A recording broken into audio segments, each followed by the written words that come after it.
गाराबंध ग्रामठारे विद्युत जनित दुर्घटना और यार निराकरण पर सचेतनता रैली अनुष्ठित।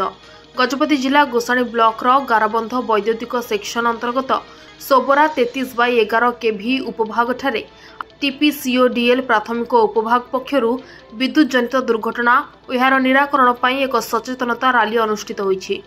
एथिरे गंडाहाती उच्च विद्यालयर शिक्षक शिक्षयित्री छात्र छात्री सहित विद्युत विभाग निरापत्ता अधिकारी एवं समस्त कर्मचारी माने जोगदी दैनंदिन जीवन में विद्युत जनित आघात और एथुरु किपरि रक्षा पाइबा विशेषकर दुर्घटना घटिबा पूर्व न घटिबा सबुबले सतर्कतार चलिबा एसबू उपरे विस्तृत आलोचना करा जायतिला।